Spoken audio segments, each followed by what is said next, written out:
À la frontière nord du royaume en crise, le duc Hélène, seigneur de la frontière nord, rassemble ses troupes au complet, prêts à affronter l'armée de morts-vivants qui se dirige droit sur la ville.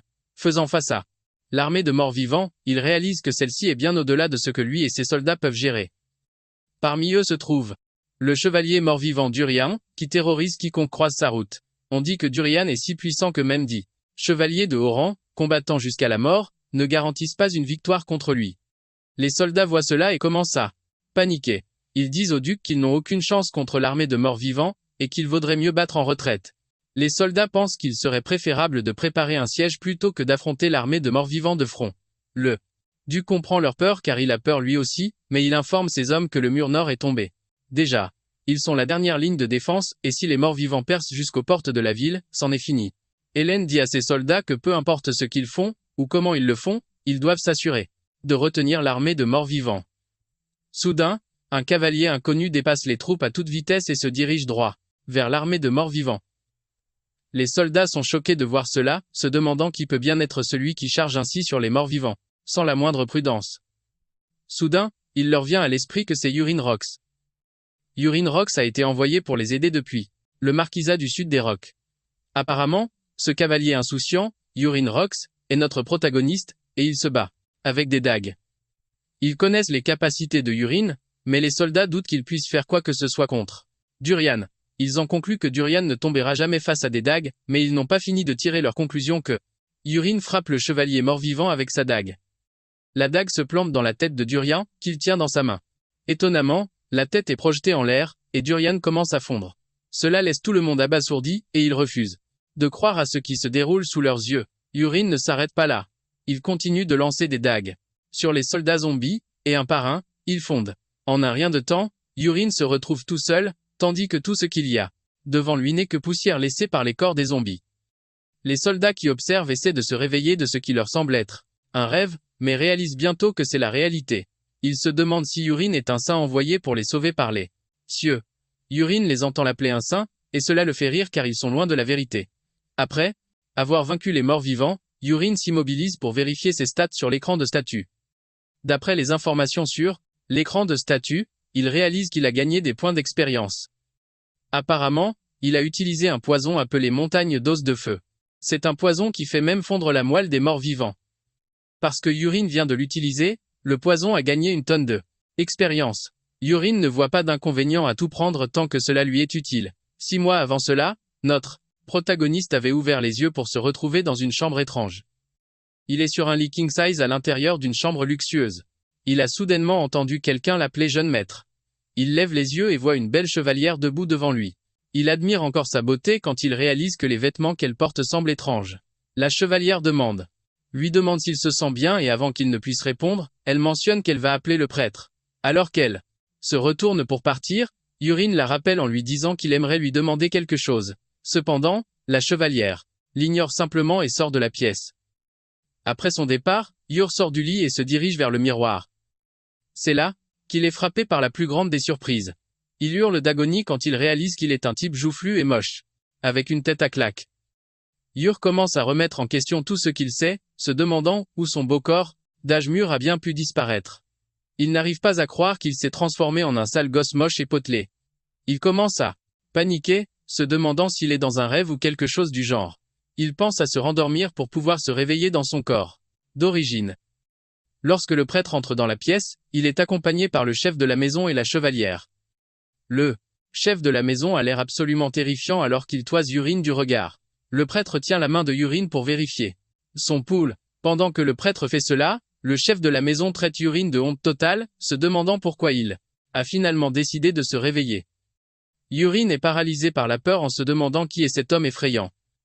Le prêtre exhorte le chef de la maison à se calmer, puisque Yurin vient de se réveiller, et qu'il pourra le punir plus tard. Le prêtre examine le corps de Yurin, et exprime sa surprise de voir qu'il n'est pas gravement blessé. En fait, son esprit est stable et toutes ses blessures ont disparu. Le prêtre dit que c'est un soulagement, mais le chef de la maison le contredit, disant que Yurin serait mieux mort. Les choses s'enveniment alors que l'homme crie sur Yurin, lui disant qu'il a battu sa fiancée. Yurin est sincèrement confus par tout ce qui se passe. Et le vieil homme continue ses réprimandes, disant que Yurin a 10 à 9 ans et qu'il n'a toujours pas grandi. Le chef de la maison crie à nouveau, disant à Urine qu'il est un bon à rien puisque son frère a été capable d'éveiller son aura. Urine, de son côté, grossit de jour en jour. À la mention du mot aura, quelque chose fait tilt dans la tête de Ur. L'homme dit alors à Ur de s'excuser auprès d'elle quand il sera rétabli. Urine ne comprend pas ce que l'homme veut dire par elle. Cela lui vaut une autre série de reproches alors que l'homme lui rappelle qu'il parle de sa fiancée. L'homme fait savoir à Urine qu'il est fichu si sa fiancée ne lui pardonne pas. Urine est obligé de redemander pour être sûr d'avoir bien entendu. L'homme répète le nom d'Ilia et lui dit d'arrêter de déshonorer la famille Roche plus longtemps. L'homme termine alors sa déclaration en l'appelant par son nom, Urine. À ce moment, Urine confirme ses craintes, réalisant qu'il est Urine Roche. Puisqu'il est Urine Roche, il en conclut que l'homme est le marquis Wellington Roche. L'homme entend cela et se met en colère. Il se retourne immédiatement pour gifler Urine au visage, lui demandant pourquoi il a autant d'audace pour appeler son propre père par son nom. Urine tombe au sol et avant que Wellington ne puisse le frapper davantage, le prêtre et la garde le retiennent. Urine reste au sol alors qu'il commence à repenser à toutes les décisions de sa vie. Il n'arrive pas à croire ce qui lui arrive. Il s'évanouit et s'attend à se réveiller. De retour à la réalité. Quand il se réveille, il est choqué de voir qu'il est toujours dans la même pièce et que la chevalière est là avec lui. Il se demande pourquoi il ne se réveille pas de ce rêve et la garde s'approche de lui pour lui poser des questions stupides pour savoir s'il est réveillé. Urine décide de confirmer pleinement si sa déduction est correcte. Il appelle la garde du nom d'Aaron, et comme il le craignait, la jeune femme répond à ce nom. Il confirme alors auprès d'Aaron que la raison pour laquelle il était alité est qu'il s'en est pris à Ilia et s'est fait tabasser au point de s'évanouir. Aaron révèle que Urine a attaqué sa fiancée dans la chambre, mais elle a retourné la situation et lui a mis une raclée avant qu'il ne finisse par perdre connaissance. Urine se prend la tête entre les mains, horrifié, comme s'il venait de se souvenir de quelque chose de fou. Aaron ne comprend pas ce qui ne va pas chez ce type, mais Urine sait qu'il est vraiment dans la panade. Urine se calme enfin et en vient à l'amère conclusion qu'il a atterri d'une manière ou d'une autre dans le roman web qu'il a écrit. Cependant, le pire c'est qu'il n'est pas entré dans le roman web en tant que protagoniste. Il a fini par arriver dans l'histoire en tant que le méchant pourri qui cherche des noises aux héros, et finit par mourir horriblement. Urine se remet à paniquer, laissant Aaron lui demander ce qui ne va pas. Crie, disant qu'il s'est retrouvé dans une histoire nulle qui n'est même pas un webtoon. Le personnage de Urine qu'il a possédé est une véritable ordure qui n'a aucun talent, aucune compétence, et qui ne s'entraîne jamais. C'est juste un méchant stupide qui profite du nom de sa famille en tant qu'héritier. Mais il perd ensuite sa fiancée au profit du protagoniste. Enragé, il a attaqué le protagoniste, mais cela s'est avéré être une erreur fatale car le protagoniste l'a démoli avant de le tuer. Dans une ruelle sombre. Maintenant qu'il se retrouve dans le corps d'un bon à rien, notre gars se demande comment il va faire pour survivre. Comme c'est un monde de fantaisie, il ne sait toujours pas quelle capacité Urine possède. Cependant, il connaît les opportunités et les objets que le protagoniste n'a pas encore trouvés. Urine en vient à la conclusion que sa seule chance est de se préparer rapidement. Il essaie de sortir du lit, mais son corps est trop lourd à cause de la graisse, et il s'écrase au sol. Aaron court rapidement pour voir comment il va. Elle lui demande s'il va bien, mais avec la frustration lisible sur son visage, il dit à Aaron qu'il est loin d'aller bien. À ce moment-là, Urine réalise qu'il peut enfin voir l'écran de statut. Grâce à cela, il peut voir les stats d'Aaron. Le trait d'Aaron est l'épée rapide de niveau 2, un esprit clair, une aura de niveau 1, une adaptation de niveau 1, et pour son niveau d'affection envers Urine, il est de 0. Urine est content de pouvoir invoquer la fenêtre de statut, et il dit à Aaron qu'elle peut partir, car il se sent beaucoup. Aaron obéit à ses instructions et commence à partir. Alors qu'elle s'éloigne, Urine se concentre sur ses stats. Il n'est pas surpris car Aaron est conçue pour être plus forte que la plupart des chevaliers ordinaires, mais il est surpris que son affection. Urine est particulièrement inquiet qu'il y ait une option d'affection sur la fenêtre de statut. Urine se demande si cette option est là parce qu'il jouait surtout à des jeux de drague par le passé. Il n'arrive pas à croire que le monde dans lequel il se trouve est complètement nul. Il repense alors à l'option d'affection, se demandant si c'est la raison pour laquelle Aaron agit si étrangement. Cependant, il met cela de côté et décide de regarder le miroir à nouveau. Il est tellement dégoûté par le corps pourri qu'il a. À ce moment précis, la fenêtre de statut s'ouvre pour qu'il puisse voir ses stats. Il est excité de vérifier ses stats, mais l'excitation retombe vite quand il voit les statistiques minables qu'il a. Il possède. Pour sa condition spéciale, le système lui fait savoir qu'il souffre d'obésité morbide, ce qui est assez évident. D'ailleurs, pour son trait, il a l'œil du créateur, mais celui-ci est encore au niveau 1. Il est également doté des 4 arts venimeux célestes, mais cette section est encore verrouillée. Cependant, son taux de synchronisation est de 99,9%. Urien réalise qu'une seule de ses capacités se démarque, et ce sont les 4 arts venimeux célestes. Soudain, il comprend que les arts venimeux ont été tirés du webtoon de Wuxia qu'il adorait. C'est un webtoon avec une héroïne séduisante. De plus, l'art martial du poison et des armes cachées correspond aux 4 arts venimeux célestes. À ce moment, Urien réalise que ce monde est un mélange de tout ce qu'il connaît d'avant. C'est alors qu'il se dit qu'il pourrait avoir une chance s'il apprend réellement les 4 arts venimeux célestes. Urien sourit, croyant avoir trouvé un moyen de survivre. Apparemment, il existe une secte prestigieuse de la province du Sichuan, et ils apparaissent dans les romans de wuxia chinois. C'est un clan spécialisé dans les poisons et les assassinats silencieux avec des armes cachées enduites de toxines. Urien se demande pourquoi le clan Tang du Sichuan se trouve dans ce monde, puisque celui-ci est censé être un monde de fantaisie médiévale. Plus tard, Wellington apprend par Aaron que Urien s'est remis sur pied. Il lui demande comment Urien se sent et elle révèle qu'il ne semble pas encore bien, car il a trébuché en essayant de se lever. Aaron dit que le corps de Urien est encore en mauvais état. Wellington ajoute aussi que le prêtre a dit que ses blessures étaient guéries, ce qu'il trouve assez étrange. Wellington demande à Aaron si elle trouve quelque chose d'étrange dans le comportement de Urien, car il est habituellement têtu, mais il a facilement accepté de s'excuser auprès d'amis. Il y a quand il l'a suggéré plus tôt. Wellington ne veut pas croire que Urien ait eu un soudain changement de personnalité. Wellington est convaincu que le lendemain, Urien redeviendra lui-même, celui qui cause toujours des problèmes. Cependant, Aaron pense le contraire. Elle a foi dans le fait que Urien changera un jour. Wellington est choqué d'entendre cela de la part d'Aaron. Il est surpris qu'Aaron ait encore un peu de foi en Urien alors que lui, qui est son père, a déjà baissé les bras. Wellington dit à Aaron qu'elle place essentiellement son espoir en quelque chose qui pourrait ne jamais se réaliser. Wellington commence à regretter de ne pas avoir laissé Aaron vivre sa vie de chevalier au lieu de l'assigner à Urien. Malgré tout ce que dit Wellington, Aaron croit toujours dans son cœur que Urien est différent. Elle ne peut pas expliquer ce sentiment, mais elle le sait. C'est tout. Le lendemain, Aaron est choqué quand elle entend Urien demander où se trouve la salle d'entraînement, parce qu'il aimerait exercer son corps. Aaron n'en croit pas ses oreilles lorsque Urien exige qu'elle le conduise à la salle d'entraînement. Urien remarque la réaction des Aaron et lui demande s'il y a un problème avec ça. Urien a déjà compris que l'œil du créateur, il lui permet de voir les statistiques. Mais en ce qui concerne le clan Tang du Sichuan, il ne sait toujours pas comment le débloquer. Urien suppose que son obésité pourrait être un obstacle. C'est pourquoi il veut exercer son corps jusqu'à ce qu'il trouve un moyen de contourner le problème. Alors que lui et Aaron traversent le manoir, Urien est impressionné par la taille du jardin, et il le compare à la taille de plusieurs stades réunis. Après avoir marché quelques minutes, ressent déjà la chaleur. Il pense à s'entraîner dans sa chambre. Mais il sait qu'il finira toujours par abandonner et simplement dormir, car il y a un lit qui sera juste sous son nez. Est assez sage pour savoir qu'il ne peut pas s'entraîner dans sa chambre. Il passe devant un groupe d'ouvriers et de servantes. Grâce à l'œil du créateur, il est capable de voir ce qu'ils pensent de lui. Chaque serviteur qu'il a croisé soit ne l'aime pas, soit le déteste profondément. Ne leur en veut pas pour ça, car était une véritable ordure qui a maltraité tout le monde dans le manoir. Peu de temps après, ils arrivent à la 3e salle d'entraînement. Il est déjà à bout de souffle quand ils y arrivent. Aaron lui fait savoir que les chevaliers utilisent la 2e et la 1re salle d'entraînement, c'est pourquoi la 3e est libre.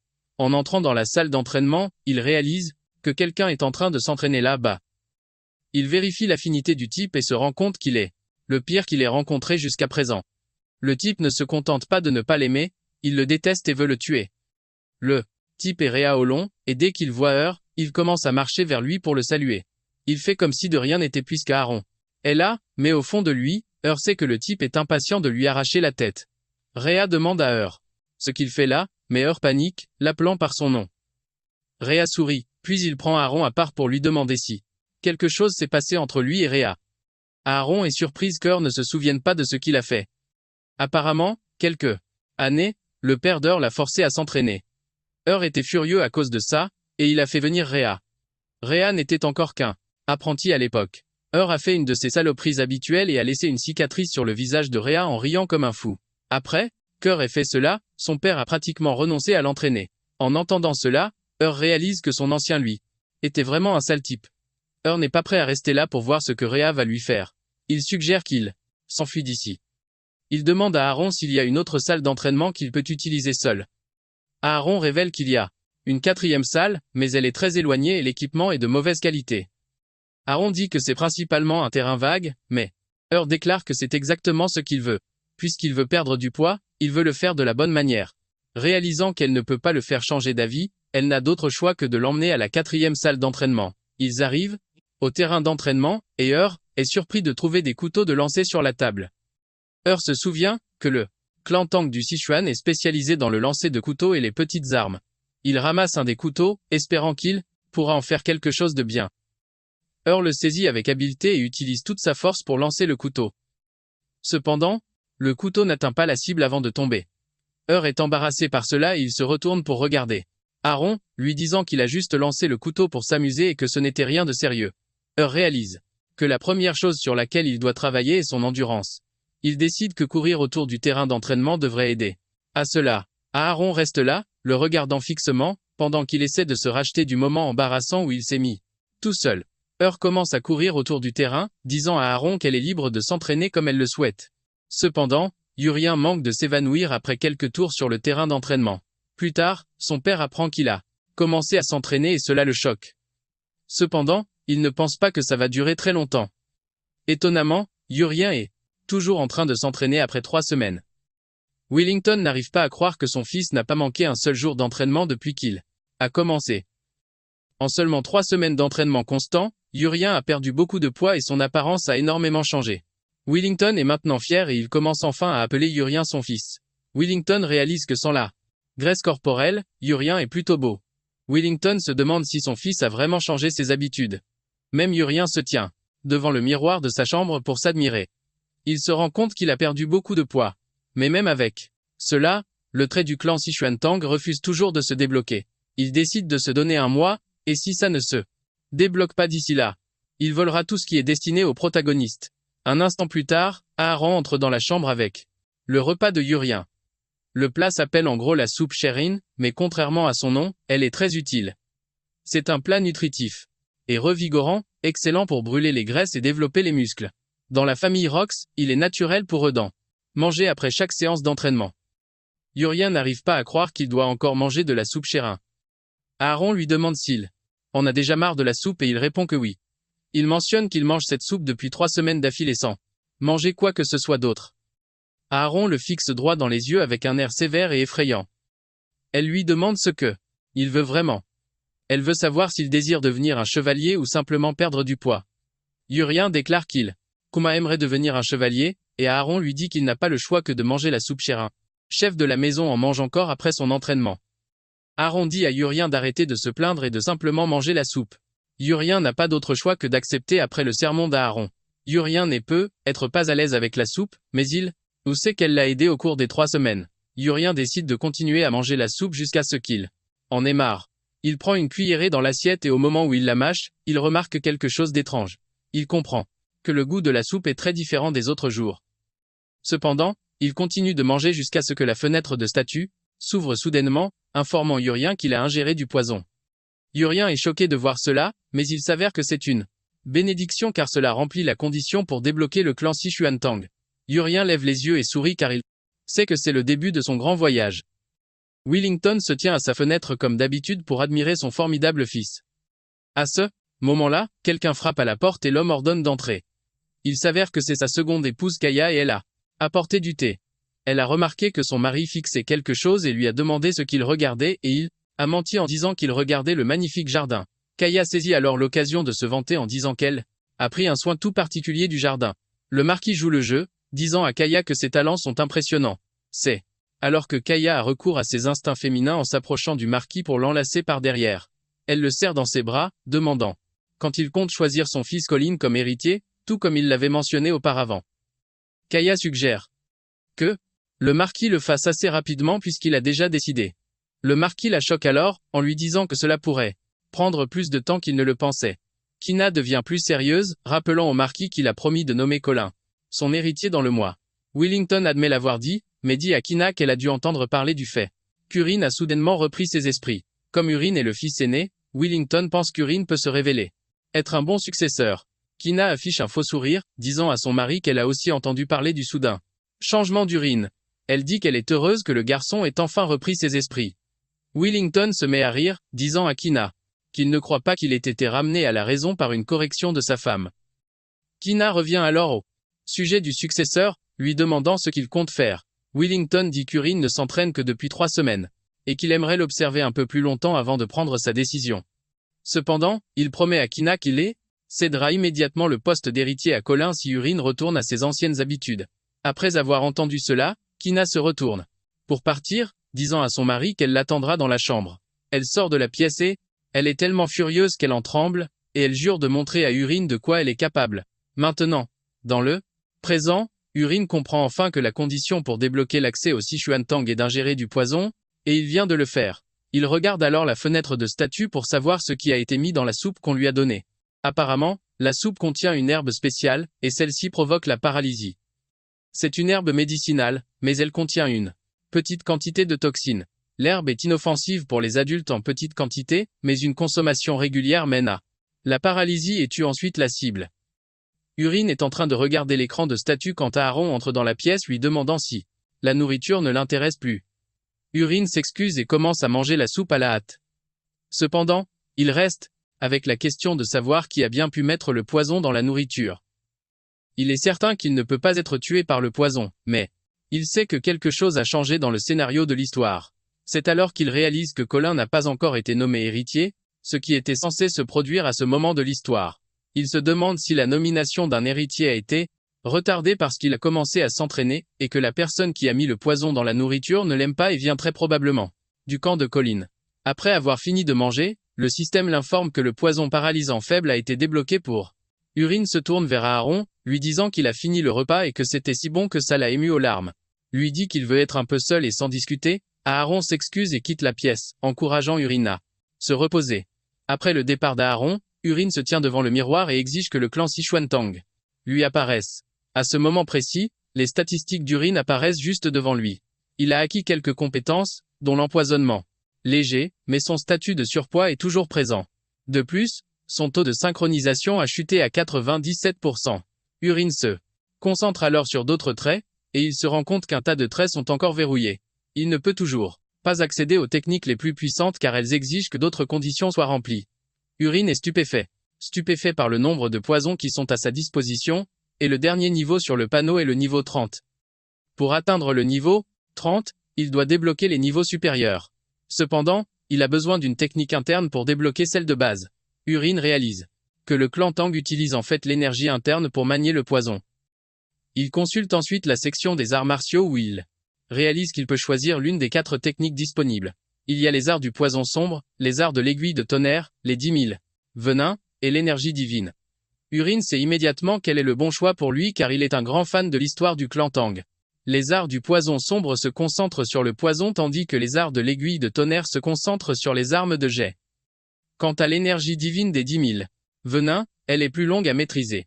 Mais elle permet à son utilisateur d'atteindre la maîtrise à la fois du poison et des armes de jet. Sans réfléchir à 2 fois, il choisit l'énergie divine des 10 000 venins. Au moment où il fait son choix, il sent une énergie étrange circuler dans son corps, et il réalise qu'il doit immédiatement faire circuler cette énergie. Retire sa chemise et commence à méditer. Et avec cela, il sent un flux étrange parcourir tout son corps. Prend conscience que l'énergie qu'il ressent est du chi. Il commence à la guider à travers les méridiens appropriés, afin de pouvoir la stocker dans son dantian pour développer sa force interne. Urine reste dans cette position toute la nuit sans s'en rendre compte. Même s'il n'a pas dormi, il ne se sent pas fatigué. Son corps a également changé sans qu'il s'en aperçoive. Urine a été capable de concentrer le chi de sorte qu'il le ressent maintenant partout. Il peut même dire le nombre d'oiseaux à l'extérieur de sa fenêtre sans même se retourner pour les voir. Urine vérifie son énergie divine des 10 000 venins et découvre qu'il est actuellement au niveau 1 étoile, ce qui lui confère 10% de la puissance totale. Soudain, une aura familière s'approche de sa porte et lorsque la personne l'ouvre, il s'avère que c'est Aaron. Aaron entre dans la chambre pour trouver Urine sur son lit, en train de méditer. Elle est surprise quand elle réalise qu'Urine n'a pas dormi de la nuit, lui disant que c'est assez dangereux. Elle suggère qu'Urine se repose pour la journée, mais Urine refuse, disant à Aaron qu'il va s'entraîner. Urine assure à Aaron qu'il se sent très bien et qu'il est en pleine forme, donc il doit s'entraîner. Aaron sort alors pour qu'elle puisse préparer le petit déjeuner, mais elle remarque qu'Urine devient plus musclé. Quand il arrive au terrain d'entraînement, Urine prend l'un des couteaux de lancer. Il se tient devant la cible, et à sa surprise, un réticule de visée apparaît juste devant ses yeux, tout comme dans un jeu de tir à la première personne. Grâce à cela, il est capable de viser précisément la cible, et il lance le couteau de toutes ses forces pendant qu'Aaron le regarde. Le couteau atteint la cible avec une précision ultime, choquant Aaron. En faisant cela, Urine débloque les armes de jet du clan Tang. Aaron ne peut se retenir, et s'approche d'Urine, lui demandant ce qu'il vient de faire. Urine fait l'innocent, disant à Aaron qu'il n'en a aucune idée non plus de ce qui s'est passé. Il pense que ce sont les résultats de l'entraînement du mois dernier qui commencent à se voir. Aaron réfute cela, car elle n'y croit pas. Urine réalise que c'est la première fois qu'il verra Aaron totalement décontenancé, et il suggère d'essayer de lancer le couteau une fois de plus. Urine peut sentir l'énergie interne ardente déferler de son corps lorsqu'il lance quelque chose. Sur ce, il prend une pose encore meilleure et il lance le couteau plus vite et plus fort. Le couteau atteint la cible en plein centre et la fissure, laissant Aaron totalement stupéfait. Fixe Urine droit dans les yeux, soulignant le fait qu'il vient de pulvériser la cible. Urine se contente de sourire, mais il sait qu'avoir un viseur apparaître dans ses yeux est fondamentalement un code de triche pour lui. Apparemment, Urine aimait autrefois un jeu de tir à la première personne, appelé Battle Attack, et il a même fini premier au tournoi du cybercafé organisé pour le jeu. Aaron crie sur Urine, lui demandant ce qu'il vient de faire. Urine ignore la question et demande à Aaron si elle ressent quelque chose de sa part. Aaron réfléchit à la question avant de répondre, lui disant qu'il a perdu pas mal de poids depuis la veille. Lorsqu'elle mentionne cet aspect de poids, Urine est choqué. Aaron souligne alors que Urine s'est entraîné tous les jours et a mangé la soupe, ce qui lui a fait perdre beaucoup de poids. Cependant, il semble totalement différent du jour au lendemain. Urine est surpris d'entendre cela, mais surtout, il est soulagé qu'Aaron ne puisse pas sentir l'énergie interne qui circule dans son corps. Cela lui indique en gros qu'il est le seul à pouvoir utiliser l'énergie interne dans ce monde et que personne d'autre ne peut la détecter. Grâce à cela, Urine est convaincu d'avoir acquis un pouvoir incroyable et il décide de continuer à s'entraîner. Il ramasse les couteaux et commence à les lancer pour toucher la cible avec précision. Aaron est choqué de voir cela et elle finit par s'avancer pour demander à essayer de lancer les couteaux elle aussi. Elle ramasse un couteau, prend sa pose, et le lance. Mais à sa grande surprise, le couteau rebondit sur la cible. Urine rit, en disant qu'il est heureux qu'il y ait quelque chose qu'Aaron ne sache pas. Urine jette alors un autre regard à la fenêtre de statue, où il voit qu'il a débloqué la compétence coupe droite. Cela lui permet de lancer plus vite et plus fort. Et pas seulement avec des objets de mémoire. En gros, il peut ramasser n'importe quoi et le lancer avec une précision ultime, exactement comme il le fait avec les couteaux. Urine est surpris de voir ça et il décide de l'essayer sans plus attendre. Aaron est encore en train de se morfondre quand Urine la presse de s'écarter. Aaron est choqué lorsqu'elle voit Urine tenant une épée en bois brisé. Urine se tient devant la cible et fait circuler l'énergie dans son corps et, utilisant la compétence coupe droite, il lance l'épée en bois endommagée. À la plus grande surprise d'Aaron, l'épée en bois fait voler la cible en éclats. Aaron hurle d'horreur et demande à Urine quel genre de pouvoir coule dans ses veines. Urine répond avec embarras que c'est le pouvoir de l'entraînement, mais Aaron n'est pas une idiote, et elle sait que c'est quasiment impossible. Urine implore alors à Aaron de lui rendre un service. Il sait qu'elle rapporte ses moindres gestes à son père, mais il la supplie de ne rien dire à son père pour l'instant. Aaron veut protester, mais Urine fait remarquer qu'il teste actuellement plusieurs choses, et il promet de tout lui expliquer. Plus tard, tout ce qu'il désire, c'est qu'elle lui donne un peu de temps pour mettre de l'ordre dans ses idées. Aaron n'a d'autre choix que d'accepter. Plus tard ce jour-là, Urine suit un des employés, Perru.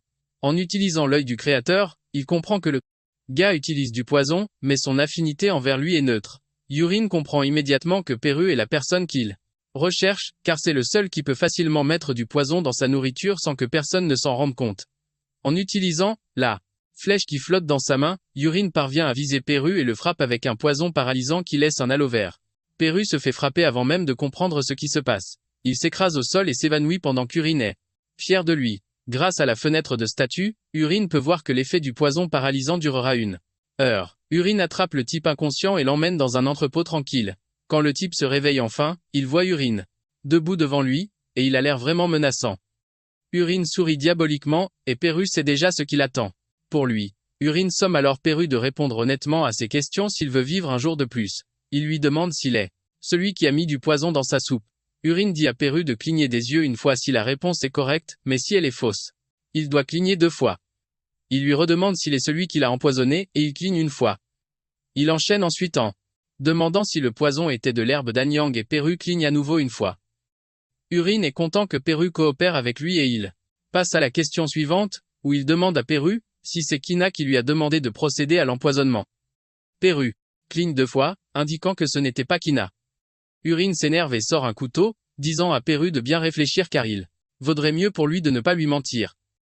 Urine lui fait savoir qu'il a un moyen de voir et de savoir les choses. Il l'assure qu'il va lui trancher la gorge s'il lui ment. Urine pose alors à nouveau la question et étonnamment, Perru maintient sa réponse, disant que l'ordre ne venait pas de Kina.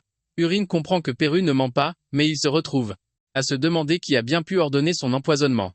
Urine décide de découvrir ça plus tard, et il sort une pilule, disant à Perru de l'avaler. Il lui fait savoir que c'est un poison paralysant, et il lui enfonce la pilule dans la bouche. Après que Perru l'a avalé, Urine lui annonce qu'il ne lui reste plus qu'1 mois à vivre. Urine assure à Perru que tous ses organes internes vont fondre s'il ne prend pas l'antidote d'ici 1 mois. Comme Perru ne veut pas mourir, Urine lui dit qu'il devra commencer à suivre ses ordres. Perru tremble de peur, réalisant qu'il s'est mis dans une situation compromettante. Urine pose alors sa main sur la tête de Perru et utilise son pouvoir pour le libérer du poison paralysant. Grâce à cela, Perru peut enfin bouger et parler. Urine pose alors la question. À nouveau, exigeant de savoir qui a ordonné à Perru de l'empoisonner. Perru révèle enfin la vérité, disant que c'était le capitaine des chevaliers, Cox Livingstone. Urine est choqué d'entendre ça et Perru révèle que Cox prévoit de tuer Urine par la maladie d'ici la fin de l'année. Il s'avère que Cox est le frère aîné de K, et il a obtenu le rôle de capitaine des chevaliers grâce à son mariage avec le marquis. Urine est soulagé de ne pas s'être complètement trompé puisque Cox est le frère de K, ce qui fait des complices. Urine donne alors un morceau de papier à Perru, et sur ce papier est écrite une liste de poisons. Comme Perru est très calé en poison, Urine pense qu'il peut l'aider à se les procurer sur le marché noir. Urine dit à Perru de prendre l'argent dont il a besoin auprès de Cox, et de rassembler absolument tous les poisons de la liste. Urine veut que Perru lui apporte les poisons. Et il lui ordonne de commencer par celui qu'il a déjà sur lui. Perru est choqué et demande à Urine pourquoi des poisons, mais Urine répond froidement, disant à Perru qu'il ne lui a jamais donné la permission de poser des questions. Perru s'excuse rapidement et Urine lui dit qu'il est libre de partir. Avant de quitter la pièce, Urine dit à Perru qu'il veut une cargaison du poison dans sa nourriture à partir de ce moment. Perru entend cela, le laissant dans une incrédulité totale. Quand Eun arrive à sa chambre, il commence à célébrer car il a réussi à faire croire à Perru qu'il y a réellement du poison dans son organisme. Ce que Eun lui a donné à manger n'était que des feuilles séchées qu'il a agglomérées. Eun réalise alors qu'il est impératif qu'il apprenne les arts martiaux du clan Tang du Sichuan. Apparemment, quelque chose de terrible va se produire très bientôt, et il doit être prêt. La nuit suivante, Perru rend visite à Eun pour lui montrer les herbes vénéneuses qu'il a avec. Il les pose sur une table, et Eun les examine attentivement. La première est l'herbe Anyang, la deuxième est la Yakrubka. La feuille parmi elles s'appelle la feuille de veine de bois. Perru est choqué que Eun connaisse tous les poisons comme si de rien n'était. À l'insu de Perru, Eun peut voir leur nom via la fenêtre de statue. Eun demande à Perru pourquoi il a les autres poisons avec lui alors qu'il aurait pu facilement le tuer avec seulement l'herbe Anyang. Perru révèle que l'herbe Anyang prend beaucoup de temps et une fois qu'une résistance est développée, elle dure en fait plus longtemps. Cependant, mélanger la yaka après le début des symptômes de l'herbe Anyang augmentera les effets. En gros, les poisons deviennent plus mortels lorsqu'ils sont combinés. Eun demande alors à Perru comment il a tout appris sur les poisons, et il révèle qu'il a été vendu à la famille Tin Vivante quand il avait 8 ans et qu'il s'est entraîné sous la direction d'un maître empoisonneur la base. Eun lui demande s'il y en a d'autres comme Perru dans la famille Tin Vivante. Il répond qu'ils étaient initialement 20 enfants, mais qu'ils sont tous morts, le laissant comme unique survivant. Eun n'est pas surpris par cela, car les enfants ayant une faible affinité pour le poison, meurent lorsqu'ils sont exposés aux toxines, mais il remarque que Perru déteste la famille Tin Vivante. Il prévoit d'utiliser cela à son avantage. Après leur discussion, Eun félicite Perru pour un travail bien fait, et il lui fait savoir qu'il est libre pour le reste de la journée. Après le départ de Perru, Eun s'attelle à la consommation des herbes vénéneuses. En les mangeant, il reçoit les notifications de l'écran de statut, mais il atteint bientôt sa limite et le système l'incite à pratiquer une méditation respiratoire. Eun fait ce que le système suggère et il parvient à maîtriser la douleur en méditant. Le lendemain matin, Aaron entre dans la chambre pour trouver Eun en état de méditation, mais son corps est maintenant profilé comme celui d'un culturiste parfait. Aaron est choqué par ce qu'elle regarde. Mais d'un autre côté, Eun a réussi à améliorer l'énergie des 10 000 venins au stade 2. Il acquiert un tas de techniques d'arts martiaux et de techniques de poison dans le processus, également. Aaron est sur le point de commencer à parler du corps d'Eun, quand elle perçoit une odeur de pourri dans la pièce. Eun ne sait pas quoi dire à Aaron car il connaît la raison de cette odeur désagréable. Apparemment, lorsque l'énergie interne d'une personne augmente et que son niveau d'arts martiaux s'élève, le corps libère une grande quantité de déchets d'un seul coup. Comme la pièce empeste et que l'odeur vient manifestement de lui, Eun propose d'ouvrir la fenêtre, mais Aaron lui crie de ne pas ouvrir la porte. Elle dit à Eun d'aller plutôt à la salle de bain. Après qu'il a fini de se baigner, Eun et Aaron sortent. Eun est content de lui car il a pu acquérir une nouvelle compétence, le jeu de jambes Soyong. Il provient de la famille Tang et c'est une technique parfaite pour les mouvements rapides, l'assassinat, l'évasion. Eun est heureux d'apprendre des compétences qui n'apparaissent que dans les romans de wuxia. Eun est si heureux qu'il est emporté par ses pensées alors qu'il marche sur la route jusqu'à ce qu'Aaron le ramène à la réalité. Aaron lui demande pourquoi il marche tout à coup comme un ivrogne. Elle veut savoir s'il ne se sent pas bien, mais Eurin assure à Aaron qu'il va bien. Sur ce, les deux continuent leur chemin, mais Eurin ne peut s'empêcher de pratiquer son nouveau mouvement en marchant sur la route, comme un homme saoul. Aaron lui demande alors s'il va vraiment à la première salle d'entraînement pour suivre l'entraînement du jour. Aaron met en garde Eurin à propos de la salle d'entraînement, mais Eurin lui dit qu'elle n'a aucune raison de s'inquiéter.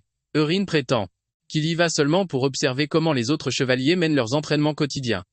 Quelques instants plus tard, il arrive à la salle d'entraînement et comme prévu, des chevaliers y pratiquent leur technique d'épée en criant comme des forcenés. Ils sont choqués quand Eurin et Aaron entrent sur le terrain d'entraînement. Au début, ils ne reconnaissent pas le bel homme qui se trouve derrière Aaron, car il a énormément changé. Ils finissent par réaliser que la personne qu'ils en regardent est Eurin, le fils du seigneur. Ils n'en reviennent pas du poids qu'Eurin a perdu pendant son entraînement. Les chevaliers pensent qu'Eurin a utilisé une sorte de sorcellerie pour perdre du poids. Pendant qu'ils chuchotent, Eurin peut clairement entendre tout ce qu'ils disent grâce à son énergie interne. Aaron désigne alors un homme immense en face d'eux. Elle informe Eurin que c'est un chevalier apprenti, mais que grâce à ses bonnes performances, il deviendra bientôt un chevalier subalterne. Eurin regarde de plus près et réalise bientôt que cet homme est Kraid.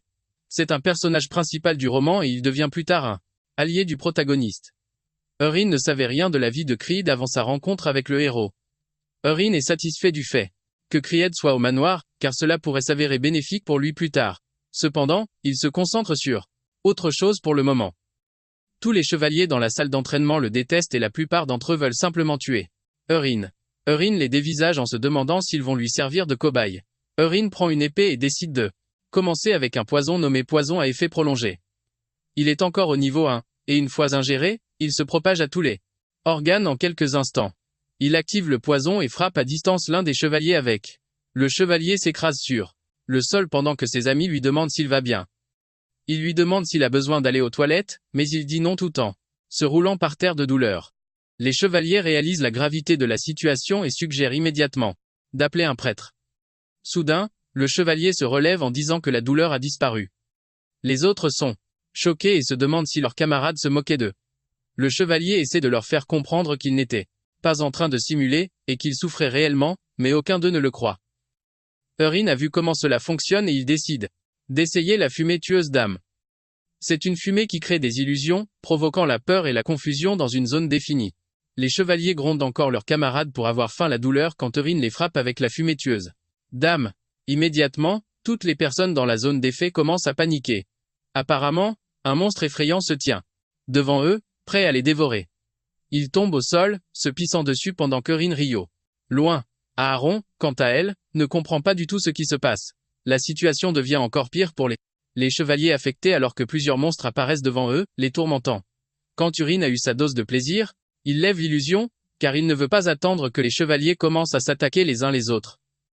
Une dispute éclate entre eux, alors qu'ils prétendent tous ressembler à des monstres. Eurin décide qu'il en a terminé avec l'expérience du jour, mais il est satisfait de la tournure des événements.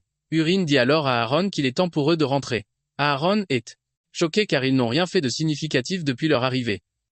Eurin prétend que la salle d'entraînement est bruyante, et il suggère qu'ils aillent plutôt à la 4e salle d'entraînement. Quelques instants plus tard, une des servantes est apparue, pour informer les deux qu'un invité venait d'arriver au manoir. Eurin se demande qui est l'invité, et il apprend bientôt que sa fiancée, Ilya Marcus, est venue le voir. En attendant Eurin, Ilya a déjà l'intention d'annuler leur fiançailles. Quand Urine entre dans la pièce où elle attend, le visage d'Ilia devient rouge et tout ce qu'elle avait prévu de faire avant de voir, Urine s'envole de sa tête et est remplacé par des questions. Avant d'entrer dans la pièce pour voir Ilia, Urine avait analysé la situation. Il sait qu'Ilia est doué avec ses poings et c'était à peu près à ce moment de l'histoire qu'Ilia a exigé qu'ils se séparent. Cependant, l'Urine du roman continuait de refuser de la laisser partir. Cependant, cette fois-ci, Ilia est choquée quand elle voit Urine. Elle commence à lui demander qui il est. Urine est surpris par la question et il fait savoir à Ilia que ce n'est nul autre que lui. Ilia ne veut toujours pas y croire et commence à s'affoler. Tandis qu'Urine la calme simplement, lui disant que ça fait un bail. Ilia admet qu'elle avait bien entendu dire qu'Urine avait perdu du poids, mais elle avait supposé que c'était une fausse rumeur. Ilia dit que ça ne fait pas un mois qu'elle est partie, et elle commence à se demander comment Urine a pu changer autant en si peu de temps. Urine révèle alors qu'il a pu changer autant parce qu'il s'est entraîné très dur. Cela choque Ilia et Urine continue, en révélant qu'après s'être fait rosser par elle, il a commencé à reconsidérer les décisions de sa vie et à cause de cela, il a décidé de changer. Ilia lui demande s'il essaie de se venger, mais Urine dit que non. C'est alors qu'Urine fait quelque chose de surprenant. Il se met à genoux et s'incline devant Ilia en la remerciant. Cela choque la jeune femme qui ne supporte pas de voir son homme à genoux. Urine révèle qu'il a pu changer de comportement, et que tout cela est grâce à Ilia. Urine fait savoir à Ilia qu'il est sincèrement désolé pour ce qui s'est passé entre eux, mais l'assure qu'il comprendra si elle veut rompre les fiançailles. Ilia est abasourdi en voyant cela, ce qui l'amène à remettre en question l'identité d'Urine. Urine choque à nouveau Ilia en admettant qu'il était une ordure. Urine sait que tout ce qui s'est passé n'est pas de sa faute, mais de celle de l'idiot qui était l'ancien occupant du corps.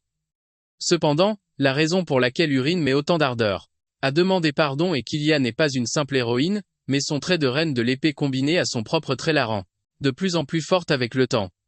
Plus tard dans l'histoire, elle a pu sauver le héros déchu et même abattre l'antagoniste principal. Cela a été rendu possible grâce à son trait de reine de l'épée. Urine se fiche qu'il rompe les fiançailles tant qu'il peut réparer leur relation et faire d'Ilia son allié. À ce moment-là, Ilia demande à Urine si il est sérieux dans ce qu'il a dit, et il dit oui. Cependant, ce n'est pas suffisant pour Ilia car elle exige qu'Urine jure sur ce qu'il a dit. Ilia déchaîne son aura, la faisant paraître très dangereuse tout en faisant sa demande.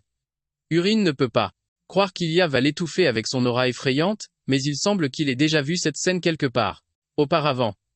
Ilia dit alors à Urine de jurer qu'il ne retournera pas à ses anciennes habitudes, et que s'il rompt le serment, Ilia sera celle qui le battra à mort. En entendant cela, Urine est choquée car c'est la même phrase qu'Ilia a dite au protagoniste, pas à Urine. Urine décide alors de montrer à Ilia qu'il ne plaisante pas.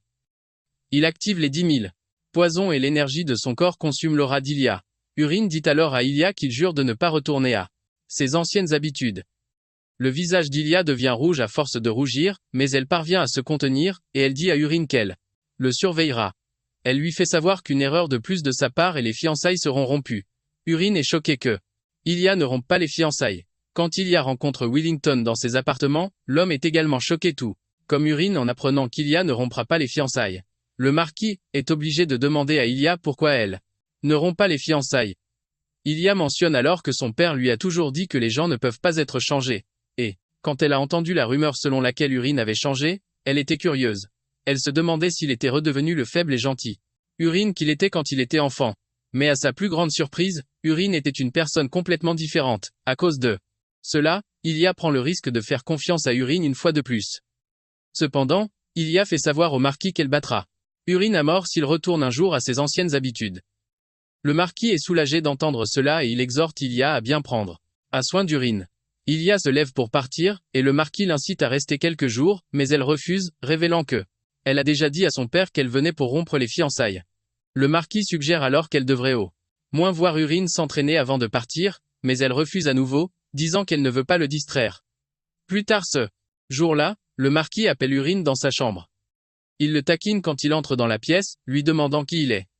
Avant qu'Urine ne commence à paniquer, le marquis révèle rapidement qu'il ne fait que le faire marcher. Wellington tapote l'épaule de son fils pour le féliciter pour le travail acharné qu'il a fourni. Wellington demande à Urine s'il sait pourquoi il l'a appelé, et il dit à son père que ça doit être à propos de son entraînement nocturne. Son père est content qu'il soit devenu sage aussi. Le marquis croit qu'il est temps pour Urine d'apprendre l'escrime de la famille Rox.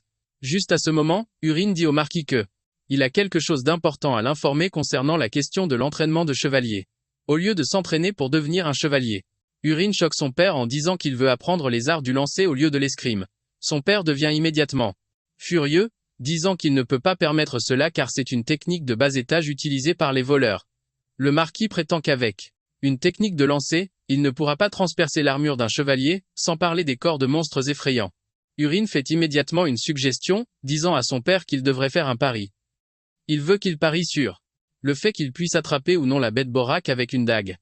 Le marquis entend cela et croit qu'Urine est juste d'être têtu. Il lui dit que la lame d'un guerrier doit être imprégnée d'aura pour pouvoir percer les plites. Écailles d'un Borak. Le marquis croit que même si Euren s'entraîne pendant 100 ans, ses couteaux de lancer ne pourront pas percer les écailles du Borak. Puisque c'est la conviction de Wellington, Euren l'incite à faire le pari. Le marquis décide de céder à Euren pour le pari, et Wellington lui demande ce qu'il compte parier. Euren dit au marquis que si il réussit à vaincre le Borak avec sa dague, il sera celui qui s'occupera de son entraînement. Mais s'il échoue, il suivra la volonté de son père. Sur ce, les deux font leur pari. Euren retourne dans sa chambre soulagé car il se rend compte qu'Aaron n'a pas encore parlé de son entraînement à son père. Comme l'épreuve pratique a lieu le lendemain, Euren va se charger de percer les écailles du Borak. Pour se préparer à l'épreuve, Euren décide qu'il doit manger des herbes empoisonnées. Juste au cas où. Il prévoit d'élever les arts divins à la 3e étoile. À ce moment-là, Aaron entre dans la pièce avec un message du marquis. Apparemment, le marquis a choisi l'heure et le lieu. L'épreuve aura lieu à midi le lendemain, et ils utiliseront la première salle d'entraînement. Euren lui demande alors si elle connaît les détails du pari et elle répond que oui. Cependant, elle n'est pas la seule à le savoir. Tout le domaine est au courant du pari qu'ils ont fait. Parce que de cela, tout le domaine rit car ils sont presque sûrs qu'Euren va se faire dessus quand il affrontera le Borak. Aaron révèle que tout le monde s'amuse à discuter de la façon dont il va échouer puisqu'il est l'ennemi public numéro 1. Ennemi. Cela affecte Euren et il demande à Aaron si tout le monde vient assister à l'épreuve. Aaron répond que le marquis l'a autorisé, donc la salle d'entraînement sera bondée de monde. Euren soupire en entendant cela mais il demande ensuite à Aaron ce qu'elle en pense. Aaron baisse la tête en disant qu'elle croit que le lendemain sera le jour du run. Cette nuit-là il a fait comme promis et a élevé les arts divins à la 3e étoile. Le lendemain, Euren est choqué quand il se rend compte que la salle d'entraînement est bondée de monde comme s'ils étaient là pour assister à un match d'arène. Avant que l'examen ne commence, Euren assure son père qu'il est prêt, mais il souligne le fait que toute la zone est pleine de monde. Son père révèle que son intention était de n'en parler qu'à son magicien, mais pour une raison quelconque, la nouvelle s'est répandue partout. Le marquis exhorte alors Euren à bien faire pour ne pas se ridiculiser. Une fois que tout est en ordre, le magicien commence le rituel d'invocation, pour faire apparaître le Borak. L'invocation est réussie, et un monstre apparaît dans la fumée. Euren est excité de voir physiquement un monstre que lui, en tant qu'auteur, a créé avec des mots. Apparemment, le Boro est un monstre marin d'une hauteur de 150 cm. Immédiatement, le monstre sort du un cercle d'invocation, et les spectateurs commencent à paniquer. Euren est choqué de voir à quoi ressemble le Borak car c'est un monstre qu'il a imaginé alors qu'il mangeait un sashimi de sébaste dans un restaurant et qu'il était à court d'idées de monstres. Euren ne montre aucun signe de peur devant le Borak, car il ne voit qu'un monstre mignon si seulement ses bras étaient retirés. Soudain, le monstre fonce sur Euren. Il manque de l'attraper alors qu'il est dans ses pensées, mais, grâce à son mouvement agile, il parvient à esquiver l'attaque. Comme le monstre fonce sur lui sans prévenir, Euren décide de passer aux choses sérieuses. Il sort un de ses couteaux de lancer pour tester la solidité des écailles du Borak. Étonnamment, une cible apparaît devant lui, indiquant une zone particulière sur le corps du monstre, et Euren suppose qu'il s'agit du point faible du monstre. Il décide de tester cette hypothèse, et il lance le couteau en direction de la cible. Le couteau pénètre la cible, faisant hurler de douleur le monstre avant de s'écraser au sol, mort. Euren est déçu que le Borak soit mort en un seul coup. Le marquis et les spectateurs sont stupéfaits en voyant cela. Et se produire. La salle entière rugit bientôt pour célébrer la victoire d'Euren sur le Borak. Le magicien entre dans la salle d'entraînement pour annoncer officiellement qu'Euren a vaincu le Borak. Le marquis quitte son siège et se précipite vers Euren pour lui demander comment il a réussi à abattre le Borak en un seul coup. Euren répond maladroitement qu'il a seulement bien visé, et qu'il a réussi à toucher la cible. Le marquis ne veut pas accepter le résultat puisque le Borak est mort d'un seul coup de dague. Il soutient que cela n'a aucun sens et Euren l'interrompt rapidement, demandant si le marquis essaie de revenir sur sa parole. À ce moment-là, le magicien dit au marquis qu'Euren a visé le bras du Borak, là où il n'y a pas d'écaille. En entendant cela, le marquis hurle sur Eurin, lui disant qu'il a réussi à vaincre le monstre. Par pure chance. Eurin ne veut pas se disputer avec son père et lui dit qu'il a gagné le pari, que ce soit un lancer chanceux ou non. Eurin se retourne pour partir, mais son père lui dit de refaire le test une fois de plus. Eurin ne veut pas accepter jusqu'à ce que le marquis augmente l'enjeu. Il dit à Eurin que s'il réussit à gagner le second round, Eurin est excité d'apprendre qu'il aura droit à un vœu. Cependant, le marquis change les règles, disant que son adversaire ne sera pas le Borak, mais un chevalier. Le père d'Eurin lui demande s'il est d'accord avec les nouvelles règles, et il répond que oui. Eurin se fiche un peu de savoir qui est son adversaire car cela pourrait être sa chance, puisqu'il pourrait affronter Kerox. Cependant, il décide de laisser les choses se faire car il a encore besoin de Kerox pour fournir de l'argent à Pérou afin d'obtenir le poison dont il a besoin. Le marquis suggère alors qu'il commence avec un chevalier apprenti. Eurin demande à son père s'il peut choisir son adversaire et il lui donne le feu vert. Sans hésitation, Eurin choisit Creed comme adversaire. Quelques instants plus tard, Creed arrive en courant dans l'arène. Il s'incline devant le marquis qui lui dit qu'il a une tâche pour lui. Creed assure au marquis qu'il suivra toutes les instructions qu'il lui donnera. À ce moment précis, Wellington montre son fils du doigt et dit à Creed de donner une bonne leçon à ce gamin. Creed est choqué quand il entend cela et le marquis le remarque. Il lui demande immédiatement s'il ne peut pas le faire, mais Creed dit au marquis qu'il est à la hauteur de la tâche. Soudain, Eurin dit quelque chose de scandaleux. Il dit à Creed qu'il ne va lancer que 3 dagues sur lui et que s'il parvient à bloquer les 3, il gagne le match. Le marquis est choqué d'entendre cela et il dit à Creed de remettre son fils, arrogant à sa place. Pendant ce temps, les amis de Creed dans l'arène le taquinent, lui disant que s'il perd, il n'y aura pas de dîner pour lui. L'un d'eux lui dit même qu'il devra faire 100 tours du terrain d'entraînement s'il perd. Avant le début du match, Eurin entend la voix d'une fille parmi les spectateurs lui disant qu'il peut le faire. C'est une motivation suffisante pour Eurin alors qu'il sort sa dague, prêt à affronter Creed. Juste au moment où ils sont sur le point de commencer le combat, plusieurs zones cibles apparaissent sur le corps de Creed, stupéfiant Eurin. Eurin craint de pouvoir tuer Creed de la même manière qu'il a tué le Borak, mais il ne peut pas se le permettre. Eurin décide alors d'essayer autre chose. Il utilise tellement de force pour lancer la dague qu'elle frappe la lame de Creed, produisant un son puissant semblable à celui d'un canon, choquant tout le monde dans l'arène. La dague tombe et le marquis la ramasse, se demandant comment une simple dague peut produire autant de force. L'épée de Creed a une entaille et la force du lancer le laisse secouer. Eurin dit subtilement à Creed qu'il est maintenant échauffé, mais il lui fait savoir que le premier lancer est un avertissement.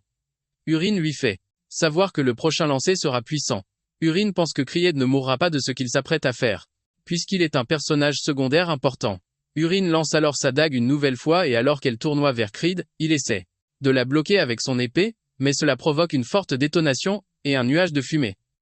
Cela choque tout le monde, y compris le marquis. Quand la fumée se dissipe, Creed est complètement secoué et son épée s'est brisée.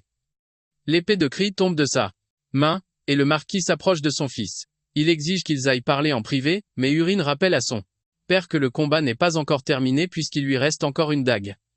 Les yeux de Wellington s'illuminent de peur, et il le dit à Eurin. Eurin suggère alors d'écouter Creed lui-même. Eurin s'approche de Creed, lui disant de relever la tête, et il lui demande s'il aimerait que ça se termine comme ça. Eurin rappelle à Creed qu'il est un chevalier en formation et qu'il n'est pas censé accepter un résultat aussi minable, car mener les choses à une fin définitive. Et la voix du chevalier. Eurin demande alors à nouveau à Creed s'il est prêt à abandonner. Creed bégaye avant d'exiger elle lui donne une nouvelle épée. L'aura de Creed tourbillonne autour de lui, révélant sa détermination à ne pas reculer. Tout le monde, y compris le marquis, est stupéfait que Creed, qui n'est pas encore chevalier, ait déjà éveillé son aura. Apparemment, c'est ce que Eurin voulait depuis le début. Creed a un trait, le berserker, qui ne se manifeste qu'à un point de rupture. Puisque Creed a amélioré sa défense en éveillant son aura et en entrant en mode berserker, Eurin pense qu'il est temps pour lui d'essayer une technique de plus haut niveau. Creed presse Eurin de lancer sa dague, mais le marquis est surpris que Creed puisse manifester une aura si puissante qu'elle peut être comparée au talent d'un chevalier de haut rang. Il se demande ce que son fils ferait dans cette situation. Eurin vise avec sa dague et la lance. Cependant, cette fois, la dague tournoie en s'approchant de Creed. Creed est choqué et désemparé, se demandant pourquoi la dague est lente, contrairement aux autres. Creed se met en colère, croyant qu'Eurin se moque de lui. Cette fois-ci, il décide de lever son épée pour essayer de bloquer la dague, mais avant qu'il ne puisse la toucher, elle passe en tournoyant à côté de son épée. Creed ne peut pas se remettre de ça, et il finit par être touché à l'épaule. Cependant, la dague parvient à ralentir, avant d'atteindre l'os de l'épaule de Creed. Malgré cela, Creed ressent une douleur immense en tombant à genoux, hurlant de douleur. Tout le monde est choqué de voir ça, se demandant ce qui vient de se passer. Comme la dague était très lentement et Creed hurle de douleur, ses compagnons chevaliers lui disent d'arrêter de faire semblant. Ils supposent qu'il agit de cette manière parce qu'il ne veut pas déshonorer Yurine. À leur insu, Yurine a infusé le dernier lancer avec plus d'énergie interne, c'est pourquoi la douleur est extrême. Juste à ce moment-là, le marquis appelle Yurine, lui disant qu'ils doivent parler, mais il lui fait savoir qu'il a déjà gagné le pari. Yurine s'approche de Creed et pose sa main sur le site de la blessure. Yurine commence à absorber l'énergie interne logée dans son épaule et avec cela la douleur disparaît, choquant Creed. Creed se met sur ses pieds et s'incline devant Yurine en le remerciant. Creed s'excuse également d'avoir supposé que Yurine le méprisait à cause de la vitesse de la dague. Creed admet que le lancer de dague est un art impressionnant, et il pense que Yurine n'aurait pas pu l'apprendre en si peu de temps, ce qui lui fait croire que Yurine a caché sa véritable force depuis le début. Creed commence alors à chuchoter, demandant à Yurine s'il cachait son pouvoir, parce qu'une faction secrète cible la maison Maris.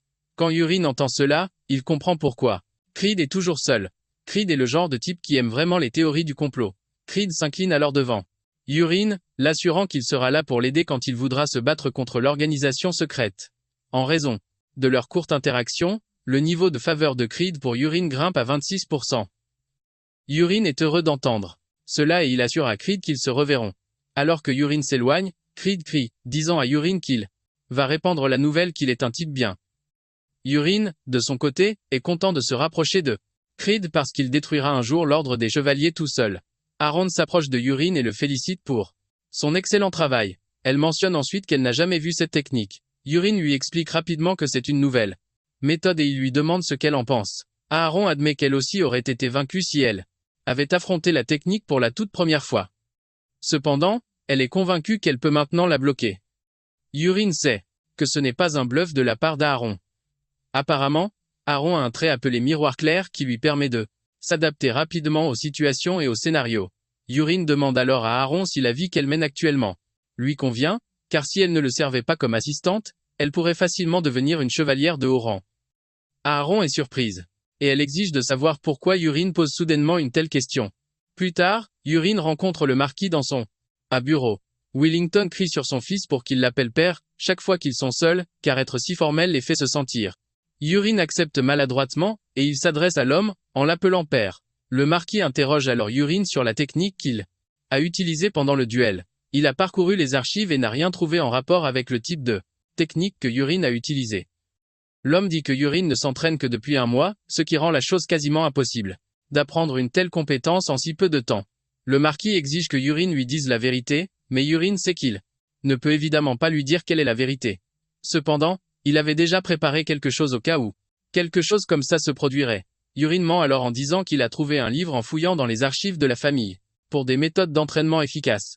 Il explique qu'un livre sur l'étagère du haut lui est soudainement tombé dessus. Apparemment, il n'y avait aucune écriture sur la couverture du livre, mais un étrange motif y était gravé. Yurine dit qu'il n'a pas beaucoup réfléchi au livre, et que lorsqu'il l'a ouvert, une lumière en a jailli, illuminant son visage. Ce faisant, quelque chose est entré dans sa tête et après cela, le livre a disparu. Le marquis est choqué d'apprendre cela et immédiatement en parle à Yurine. Yurine s'y attendait, puisque c'est lui qui a créé le concept. Il explique qu'un grimoire est un moyen de transmettre des techniques ou de la magie en les gravant dans un livre grâce au pouvoir d'un grand mage. Le marquis ne doute pas des paroles de son fils, car les archives contiennent de nombreux livres qui ont été collectionnés par leurs ancêtres et même le marquis ne connaît pas tout ce qui s'y trouve. Le marquis dit alors à Yurine que le destin a dû lui accorder une grande fortune, ce qui explique pourquoi il est tombé sur ce livre. Le marquis dit ensuite à Yurine qu'il tiendra sa promesse et ne le forcera pas à apprendre l'escrime.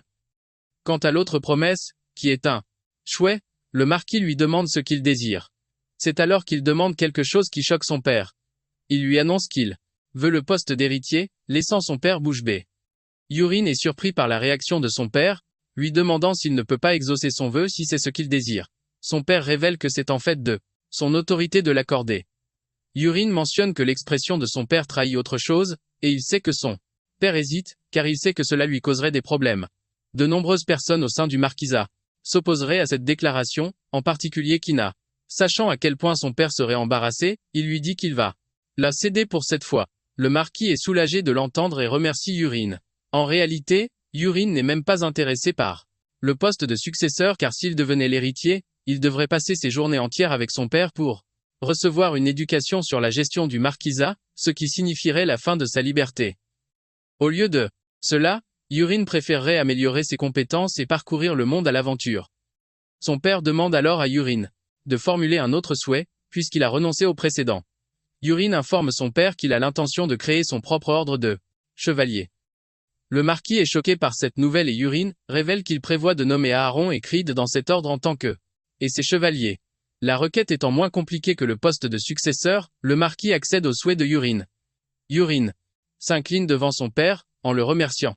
Le marquis demande ensuite à Urine comment il compte trouver un nouveau majordome, car tous, les majordomes actuels sont déjà au service de quelqu'un. Urine révèle alors qu'il a quelqu'un en tête et que cette personne est Perru, qui travaille dans les cuisines. Urine veut que le marquis fasse croire que c'est lui qui l'a nommé, au lieu de laisser paraître que c'était le choix de Urine. Le marquis est surpris de l'entendre et demande à Urine s'il y a un problème, mais Urine assure à son père qu'il lui expliquera plus tard. Le marquis décide alors de ne pas poser plus de questions, car il semble faire de plus en plus confiance à son fils. Il s'avère que leur affinité a bondi jusqu'à 74%. Même Urine est choqué que l'affinité ait autant augmenté, mais il suppose que c'est parce qu'il est le fils du marquis. Fils. Plus tard, informe Arin et Cri qu'ils font désormais partie de son ordre de la nuit et il veut qu'ils continuent à s'entraîner assidûment. En plus de cela, il leur présente le nouveau majordome, Perru, en leur assurant que Perru s'occupera de tous leurs besoins. Auparavant, et Aaron avaient parlé du nouvel arrangement. Avait tout avoué, disant à Aaron que Perru est en réalité un espion, c'est pourquoi il remplacera Aaron en tant que majordome. Révèle que Perru a été envoyé pour l'assassiner par Kina et Kerox. Aaron fut encore plus surprise d'entendre cela et elle a remis en question la décision de garder Perru près de lui alors qu'il en veut à sa vie. A assuré à Aran qu'elle n'avait rien à craindre car Perru n'obéit qu'à lui. Grâce à cela, parvient à faire accepter ses plans à Aaron. De retour à la réunion, Creed lève la main pour poser une question. Après avoir reçu la permission de parler, Creed demande pourquoi il n'y a pas de vice-capitaine, du moins puisqu'ils ont décidé de s'appeler l'Ordre de la Nuit. Cependant, le vice-capitaine doit être quelqu'un qui possède des compétences exceptionnelles. Creed estime qu'Aaron n'est pas digne de faire partie de l'Ordre de la Nuit, car elle est petite et frêle. Avant qu'il ne puisse continuer à parler, l'interrompt, convenant avec lui que le vice-capitaine doit être fort. Pour régler cela, leur annonce qu'ils s'affronteront en duel. Quelques instants plus tard, Creed est vaincu par Aaron, à sa grande surprise. Alors qu'il est au sol, vaincu, Aaron lui donne des leçons d'escrime. Elle lui fait savoir que ses attaques sont trop simples et peuvent être facilement anticipées. Creed ne s'en offusque pas, au contraire, il assure à la jeune femme qu'il prendra ce conseil à cœur. Puisqu'Aaron a gagné, déclare que le poste de capitaine a été décidé. Perru est choqué quand nomme Aaron chef de l'Ordre de la Nuit. Tout le monde applaudit Aaron, et peu de temps après, Perru s'apprête à partir pour préparer le dîner. Dès qu'il se rend compte que Perru est un peu éloigné de là où il se trouve, décide d'essayer une nouvelle technique qui lui permet de parler par télépathie à sa cible. Appelle le nom de Perru, ce qui le choque. Il se retourne, mais continue de l'appeler à plusieurs reprises. Perru perd presque la tête jusqu'à ce qu'Or le gronde pour son comportement étrange. Perru demande alors si communique avec lui par magie noire, mais explique que c'est une simple magie de communication. Perru commence à réaliser qu'Or est un être spécial puisqu'il est résistant au poison et qu'il peut utiliser des techniques vraiment étranges. Dit à Perru qu'il est libre de croire à la théorie qu'il a en tête, mais il lui demande si le poison qu'il a demandé est prêt. Perru répond que le poison est prêt. Apparemment, le poison s'appelle Snake Mind, et c'est un poison qui est extrait de sang vipère. Même si Perru est doué, il a à peine réussi à préparer le poison. Est content que le poison soit prêt, et il dit à Perru d'en ajouter une grande quantité dans la soupe de Shirin qu'il va manger. Tremblant de peur, Perru acquiesce aux ordres de son maître. Plus tard dans la nuit, réalise que depuis qu'il a atteint la 3e étoile, ses progrès ont été quelque peu lents car son énergie interne n'a pas augmenté aussi vite qu'il le pensait. Comme il ne sait pas quand la crise mondiale commencera, pense qu'il est temps pour lui de quitter le marquisat. Peu de temps après, rencontre son père, lui disant qu'il veut partir pour un certain temps. Son père lui demande pour combien de temps il partira. Et, comme il ne veut pas éveiller les soupçons, il dit à son père qu'il partira pour une semaine. Le marquis a Aucun problème avec ça car Urine s'est entraîné assidûment, mais il lui demande comment il compte gérer l'escorte. Urine choque son père en lui disant qu'il n'a pas besoin d'escorte. Le marquis proteste, rappelant à Urine la position qu'il occupe dans la famille. Urine essaie de dire à son père qu'une escorte n'est pas nécessaire puisqu'il ne va que dans les villages voisins, mais le marquis lui coupe la parole. Le marquis révèle que le monde est devenu un endroit très dangereux, et même s'il est devenu un peu plus fort, il craint que son fils ne se fasse empoisonner. Urine réalise qu'il sera difficile de convaincre le marquis, et il décide de passer au plan B. Urine fait savoir à son père qu'il est prêt à obéir, et qu'il n'a donc pas à s'inquiéter. Le marquis est heureux d'entendre cela et il demande à son fils quand il partira. Urine répond qu'il partira dans 2 jours. Sachant cela, le marquis dit qu'il va préparer une escorte d'ici là, mais Urine n'a aucune intention d'attendre une quelconque escorte car il a l'intention de partir en douce le lendemain. Urine convoque Pérou dans ses appartements et lui révèle qu'il part en voyage, mais qu'il n'a pas d'argent, et qu'il a donc besoin que Pérou lui en prête. Pérou hésite, mais lorsqu'il sent l'aura sombre et effrayante émanant du corps d'Urine, il s'exécute rapidement. Urine lui demande alors s'il a toujours sa pochette subspatiale avec lui. Urine avait déjà vu la pochette sur lui. Apparemment, la pochette subspatiale est un élément courant dans les romans de fantasy, et c'est une pochette mystérieuse qui peut contenir environ 1 tonne de marchandises. Pérou n'a d'autre choix que de donner sa pochette subspatiale à Urine, également. Grâce à cela, Urine est content de ne pas avoir apporté de sac. Urine tend alors à Pérou le paquet de feuilles séchées qu'il fait passer pour un antidote. Il dit à Pérou que c'est l'équivalent d'1 mois d'antidote pour le poison dans son corps. Urine joue très bien son jeu, en disant à Pérou qu'il a été un serviteur méritant. Pour cette raison, il assure à Pérou qu'il lui donnera très bientôt le remède permanent. Le lendemain matin, Urine laisse une lettre et s'éclipse discrètement. Il pense qu'il ne croisera personne jusqu'à ce qu'il tombe sur un vieux jardinier qui émet une aura puissante de son corps. Il remarque quelque chose d'étrange chez le vieil homme, mais il poursuit néanmoins son chemin. Quelques instants plus tard, Urine arrive à la tour de la magie.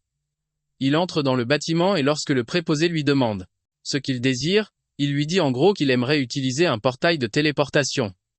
Le préposé lui demande s'il l'a déjà utilisé auparavant, et il répond que non. Le préposé révèle qu'ils offrent des points de fidélité, comme pour les compagnies aériennes. Le préposé demande à Urine où il se rend et il répond au château d'eau. En raison de la grande distance, le préposé lui dit que le tarif est de 50 pièces d'or. Après qu'on lui a annoncé le prix, on lui demande de payer et de signer le billet. Urine s'attendait déjà à ce que le tarif soit élevé, mais il est reconnaissant que Pérou lui ait donné assez d'argent. Urine décide d'inscrire un faux nom, et il choisit Polon, qui est un pseudonyme qu'il utilise dans les jeux en ligne. Une fois qu'il a terminé avec l'enregistrement, Urine est conduit dans la pièce où se trouve la machine de téléportation. Le préposé lui dit que dès l'instant où il entendra frapper, cela signifiera qu'il est arrivé à destination. Urine monte sur la machine et elle émet un signal lumineux. Quelques instants plus tard, Urine arrive à destination. Il est accueilli par un autre préposé qui lui dit qu'il est arrivé au château d'eau. Urine est choqué car il n'a absolument rien senti. Le vieil homme lui fait savoir que c'est ainsi parce que la tour de la magie a conçu la machine de téléportation pour procurer une sensation de distorsion. Urine est surpris par le nom qu'ils ont donné au phénomène. Il se rend compte qu'il aurait pu lui donner ce nom au lieu de penser au confort du voyage. Sur ce, le préposé lui souhaite bonne chance et une fois qu'Urine sort de la tour de la magie, Urine se trouve maintenant au château d'Azaï, qui est dans la région ouest, contrairement à son pays natal. La zone semble complètement différente de celle de son pays, et il y a aussi beaucoup de monde dans la région. Cependant, Urine n'est pas préoccupé par cela car sa principale préoccupation est la ruelle des forgerons. Il demande à une des personnes qu'il croise, et on lui décrit le chemin. Urine commence à explorer les ruelles mais ne trouve pas ce qu'il cherche. Il fait déjà tard mais il décide de vérifier la dernière ruelle. Il trouve bientôt une boutique de forgeron, et y entre. Il demande au responsable s'il connaît la personne qui se fait appeler la forge de la licorne. Le type dit alors à Urine qu'il n'y a personne de ce nom dans la région, ce qui amène Urine à se remettre en question. Il pense qu'il a mal lu, mais pendant qu'il réfléchissait à cela, le type lui dit qu'il a justement l'intention de nommer sa boutique ainsi. Quand Urine entend cela, il utilise l'œil du créateur sur le type. Il découvre que son nom est Gireno et qu'il est un assez bon forgeron. Urine sourit comme un enfant en voyant cela, réalisant qu'il a enfin trouvé le bon endroit. Urine demande alors à voir les armes qu'il a fabriquées et Gireno s'exécute. Tandis qu'ils examinent ses créations, Urine demande à Gireno comment vont ses affaires. Gireno prétend que ses compétences ne sont pas les meilleures, c'est pourquoi il est coincé au fond. d'une ruelle. En fait, chaque fois que des clients entrent, ils jettent juste un coup d'œil et repartent. À cause des mauvaises ventes, Jiren révèle qu'il ne sait pas combien de temps il pourra encore tenir. Uren remarque alors des épées accrochées au mur. L'une des épées est une épée de l'esprit du vent, qui a été imprégnée de la bénédiction de l'esprit du vent, Sylph. L'épée augmente la vitesse d'attaque, la vitesse de déplacement et l'agilité. L'autre épée est un espadon de l'esprit de la flamme. C'est une épée qui a été imprégnée de la bénédiction de l'esprit du feu inférieur, salamandre. L'épée augmente l'endurance, la force et la résistance. Uren demande alors à Jiren s'il est celui qui a fabriqué les épées, et il répond que oui. Cependant, il pense que, après les avoir terminées, elles se sont avérées être des échecs totaux. Apparemment, les épées sont devenues si lourdes, que même une personne forte peut à peine les soulever. Donc, personne ne finit par les acheter. Après qu'il ait fini de dire cela, Uren sait que ce n'est pas la faute de Jiren. Les épées sont devenues lourdes parce que des humains indignes les ont touchées. Apparemment, l'évêque épée accordera un pouvoir immense à quiconque en est digne. Comme Uren le sait, il dit à Jiren qu'il va acheter les épées, laissant Jiren totalement choqué. Jiren pense que les épées sont un échec, mais Uren sait que les deux épées sont parfaites pour Aaron et Creed. Cependant, Uren est toujours à la recherche d'autres trésors. Soudain, Uren demande Forgeron s'il a des armes rouillées. Jireno en a un tas et il les sort. Jireno est surpris qu'Uren veuille, car il les considérait déjà comme des rebuts. Uren est content d'avoir trouvé ce lot exactement comme il l'avait prévu. Il plonge sa main dans le récipient et en sort une dague, disant à Jiren qu'il veut cette dague. Jiren est choqué car ce n'est pas lui qui a fabriqué la dague. Il l'a seulement trouvée dans la réserve et il n'a aucune idée de comment elle est arrivée là, en premier lieu. Jiren est stupéfait quand Uren dit qu'il va prendre la dague en plus des épées. Jiren en conclut qu'Uren ne s'intéresse qu'aux objets défectueux. Jiren dit à Uren de lui donner seulement 2 pièces d'or et il lui donnera la dague gratuitement. Uren est ravi d'avoir fait une si bonne affaire, mais il est le seul à savoir à quel point l'arme est précieuse. À ce moment-là, il réalise qu'il ne s'agit pas seulement des armes, mais aussi du forgeron lui-même. Uren alors lui offre la chance de fermer sa boutique et de travailler pour lui à la place, puisqu'il a déjà dit que les affaires n'allaient pas si bien pour lui. Jiren est choqué par l'offre et il révèle qu'elle arrive de manière trop soudaine, c'est pourquoi il ne sait pas quoi dire. Jiren admet qu'il a pensé à fermer boutique mais qu'il n'aurait jamais cru recevoir une telle offre. Après qu'il ait dit cela, Uren décide de se présenter au forgeron. Uren se présente comme la lance invincible qui est le protecteur du Sud. Après avoir énoncé son titre, il révèle son vrai nom. Jiren est abasourdi quand il réalise qu'il se tient en présence du fils du Maris. Il tombe immédiatement à genoux, s'excusant auprès d'Uren en disant qu'il ne s'attendait pas à ce que quelqu'un d'aussi noble que lui entre dans sa boutique minable. Uren presse le type de se relever, mais il refuse et exige qu'Uren dise tout ce qu'il a à dire pendant que sa tête reste au sol. Réalisant qu'il ne peut pas le convaincre, Uren décide de parler. Après avoir entendu tout ce qu'Uren a à dire, Jiren lui demande pourquoi il envisagerait d'aider quelqu'un comme lui, et il répond qu'il est plutôt talentueux. Jiren est surpris d'entendre Uren dire qu'il a du talent car il ne se considère pas dans la catégorie des forgerons talentueux, puisqu'il se fait gronder par son maître tous les jours. Uren mentionne qu'il a visité d'autres forges, mais que la boutique de Jiren se démarque. Jiren lui demande en quoi sa boutique se démarque des autres et Uren lui fait savoir que la sincérité est la clé. Uren explique qu'il a vu la manière dont il fabriquait ses armes et l'extrême et souci du détail à leur sujet. Pour cette raison, Uren lui fait savoir qu'il se réveillera un jour en tant que talent spécial. C'est quelque chose qu'Uren a inventé sur le moment, mais il espère que Jiren tombera dans le panneau. Heureusement pour lui, c'est le cas, et Jiren révèle qu'il le suivra. Jiren mentionne alors qu'Uren est différent des rumeurs qu'il a entendues à son sujet. Uren décide alors qu'il est temps de montrer quelque chose d'intéressant au forgeron.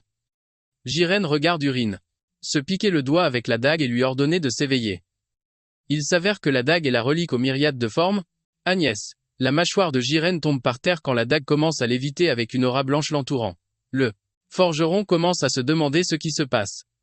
Apparemment, l'arme est une épée égo légendaire, et c'était le protagoniste qui était censé l'obtenir.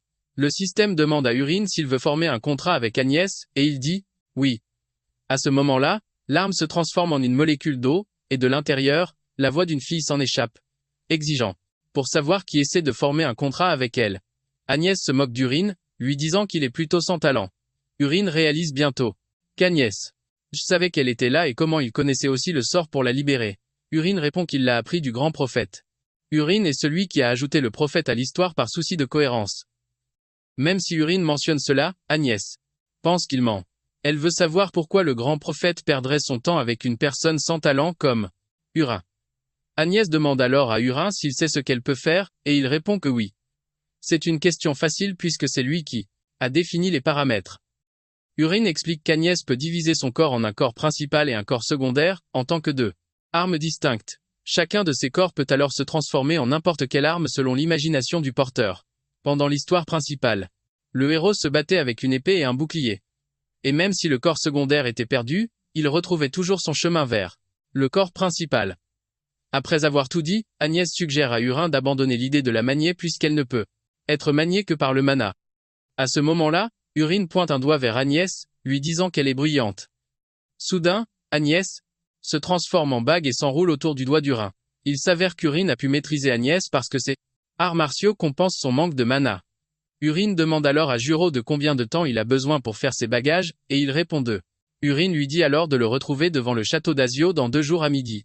Plus tard, Urine marche dans les rues quand il tombe soudainement sur sa fiancée. Ils sont tous les deux choqués et Ilia demande à Urine pourquoi il est dans la région. Urine a presque envie de s'enterrer quand il voit Ilia, car c'est la dernière personne qu'il s'attendait à trouver dans la région. Urine réalise que la scène est étrangement similaire à la façon dont Ilia a rencontré le protagoniste dans l'histoire originale. Urine comprend alors que la trame principale a été légèrement modifiée alors qu'il essaie encore de comprendre ce qui se passe. Il lui demande une fois de plus ce qu'il est venu faire dans la région. Urine rit nerveusement avant de révéler qu'il est venu trouver un forgeron. Ilia mentionne que leur famille a des tas de forgerons et Urine est d'accord mais dit qu'il voulait engager son propre homme. Ilia dit qu'elle l'aurait aidé s'il le lui avait dit plus tôt mais Urine l'assure qu'il n'y a pas besoin de cela puisqu'il a trouvé la bonne personne pour le poste. Quand on parle du loup, Juro apparaît sur la scène. Urine présente alors Juro à sa fiancée. À cet instant, le chef de l'escorte d'Ilia, Musk, lui demande à qui elle parle et quand elle dit Urin, Musk est stupéfait. Il semble déconcerté par la présence d'Urin et il commence à se présenter dans les moindres détails. Urine lui rend l'appareil, mais même s'il ne dit Urine sait qui il est. C'est lui qui a écrit l'histoire, donc aucun personnage n'a de secret pour lui. Urine sait que c'est un personnage secondaire qui ne supporte pas les pauvres. Apparemment, c'était censé prendre une autre dimension dans le roman. Une silhouette encapuchonnée était censée bloquer le chemin de Musk la nuit alors qu'ils avançaient. Musk a mal parlé à la personne, mais à ce moment-là, le héros s'est avancé. Un combat éclate, mais Ilia parvient à arriver sur la scène juste à temps pour arrêter le combat. Et après cela, les deux deviennent des Roméo et Juliette. Peu de temps après, le héros accompagner Ilia au combat et la sauver d'une situation de vie ou de mort. Comme il ne peut pas trouver le héros pour le moment et lui demander de l'aide, Eurydice réalise qu'il n'a pas le choix. Il doit sauver Ilia et l'empêcher de mourir. Eurydice demande alors à Ilia où il se dirige, et elle révèle qu'il y a des rapports de raids d'orques près du château d'Azu. Apparemment, les orques sont de plus en plus nombreux, et Ilia et son escouade ont reçu l'ordre d'exterminer les orques. C'est alors que Eurydice demande à Ilia une faveur, celle de l'escorter. Ilia est choquée d'entendre cela, et elle exige de savoir pourquoi Eurydice veut venir. Eurydice répond simplement qu'il veut de l'expérience au combat car il est encore en formation. En plus de cela, il dit à Ilia qu'il aimerait voir ses compétences. Ilia fait savoir à Eurydice que cela pourrait s'avérer dangereux, mais Eurydice l'assure qu'il peut se débrouiller malgré son apparence frêle. Ilia y réfléchit une minute et une fois qu'elle a terminé, elle ordonne à Musk de fournir des chevaux à Eurydice et aux forgerons. Musk proteste, disant à Ilia qu'ils ne vont pas à un pique-nique. De plus, il ne veut pas qu'ils baissent leur garde, même s'ils affrontent des orques ordinaires. Musk ajoute qu'il ne sent aucune trace de mana venant d'Eurydice et du forgeron. Musk continue de divaguer jusqu'à ce qu'Ilia devienne sérieuse et lui fasse savoir qu'elle vient de lui donner un ordre. Musk n'a pas d'autre choix que de s'exécuter, mais il n'en est pas content, même s'il ne peut rien y faire. Alors qu'ils chevauchent vers leur destination, Ilia dit à Eurydice de toujours rester à ses côtés car il se dirige vers un endroit dangereux. Eurydice assure à Ilia qu'il suivra chacun de ses mouvements. Il s'avère qu'Eurydice et Gyrène partagent le même cheval, et Eurydice exhorte ce dernier à bien s'accrocher à lui. Sur ce, ils commencent à chevaucher vers la destination cible. Quand ils atteignent l'endroit présumé, Ilia dit à son équipe qu'ils devront se diviser en équipes de 5 pour trouver le campement orc. Elle les exhorte à ne pas attaquer s'ils le trouvent. Elle veut qu'ils battent en retraite et tirent une fusée de signalisation. Sur ce, le groupe se sépare. Après des heures de recherche, l'un des chevaliers demande à Ilia ce qu'ils doivent faire car il se fait déjà tard. Ilia dit alors qu'ils n'ont pas d'autre choix que de faire demi-tour et de revenir le lendemain. Soudain, il voit une fusée de signalisation dans le ciel. Cependant, une autre fusée est bientôt lancée à nouveau. En un rien de temps, 4 fusées s'élèvent dans les airs. Ilya suggère alors qu'il se dirige vers la fusée la plus proche, qui est à l'ouest.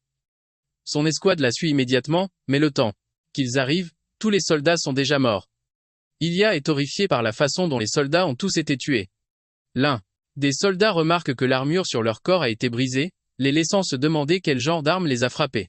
Ilya ordonne alors qu'ils se dirigent vers le sud pour voir comment vont les soldats là-bas.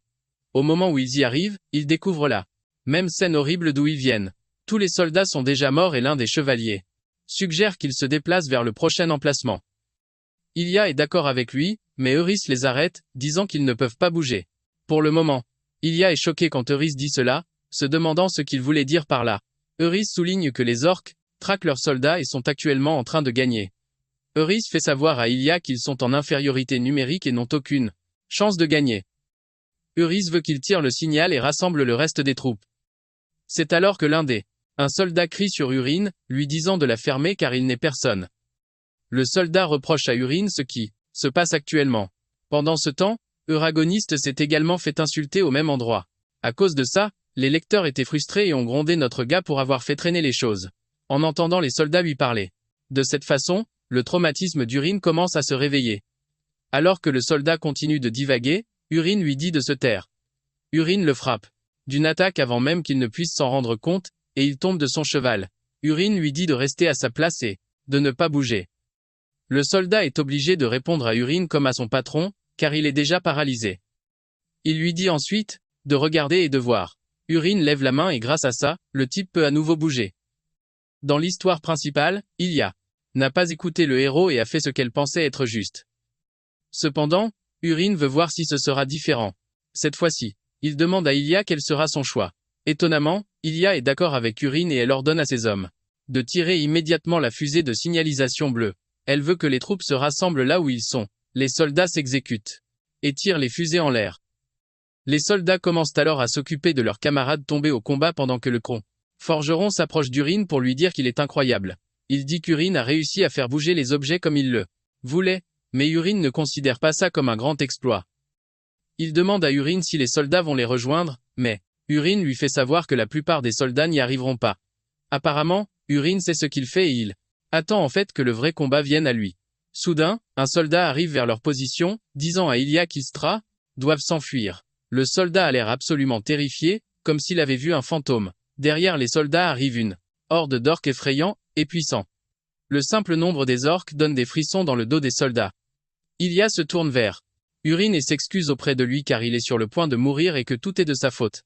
À ce moment-là, Urine dit à Ilya de ne pas s'inquiéter, car personne ne va mourir. Au moment où il dit cela, il marche vers les orques, ce qui choque Ilya.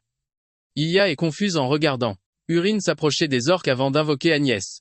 Il lui dit qu'il est temps d'essayer ce pourquoi ils se sont entraînés pendant les 2 derniers jours. Urine dit à Agnès de générer des balles de fer et Agnès obéit à ses ordres. Apparemment, c'est une technique qu'Urine a acquise après avoir atteint le niveau 3 étoiles du corps des 10 000 poisons, mais il n'a jamais eu la chance de l'utiliser. La compétence s'appelle fer noir. Elle libère des armes dissimulées remplies de force intérieure en faisant détonner des balles de fer noir. L'arme requise pour cela est une balle de fer noir. Urine tire alors la balle sur les orques et elle atterrit au milieu d'eux sans faire de dégâts, laissant les orques regarder Urine comme un idiot. Soudain, la balle explose, déchiquetant chaque orque à sa portée. Les orques restants sont choqués quand ils voient cela, mais Urine n'en a pas encore fini avec eux. Urine rappelle la balle et la lance à nouveau. Cette fois-ci, elle transperce les orques avant d'exploser et de les réduire en bouillie. Urine rappelle à nouveau la balle, et Ilya lui demande ce qu'il est en train de lancer. Urine révèle que cela s'appelle l'explosion de fer noir. Urine sourit à Ilya, promettant de lui donner les détails sur l'arme plus tard. Avec les 2 attaques consécutives d'Urine, il a considérablement décimé les orques. Motivé par cela, Ilya hurle immédiatement à ses soldats, leur ordonnant de passer à l'action. Elle leur fait savoir qu'ils peuvent gagner, et les exhorte à abattre le reste des orques. Ilya charge en avant, et ses soldats la suivent. Ilya tranche la tête d'un orque comme si c'était du papier de soie, et ses soldats aussi suivent son exemple. Un des orques réalise qu'ils ne font plus le poids face aux soldats et se retourne pour s'enfuir. Cependant, il fonce droit dans un mur de briques rouges. Le mur de briques rouges s'avère être un orque rouge géant à l'aura terrifiante. L'orque rouge attrape le fuyard par la tête et l'écrase. Les soldats et le reste des orques sur la scène manquent de suriner dessus à la vue du monstre terrifiant qui leur fait face. L'orque rouge est si géant que les orques verts ordinaires ressemblent à des cacahuètes à côté de lui. L'orque rouge manie également une lame de la taille d'un bâtiment, mais Hurin ne semble pas surpris, car il s'attendait déjà au légendaire guerrier orque rouge Karuda. Hurin sait qu'ils seront tous foutus s'ils ne tuent pas Karuto sur le champ.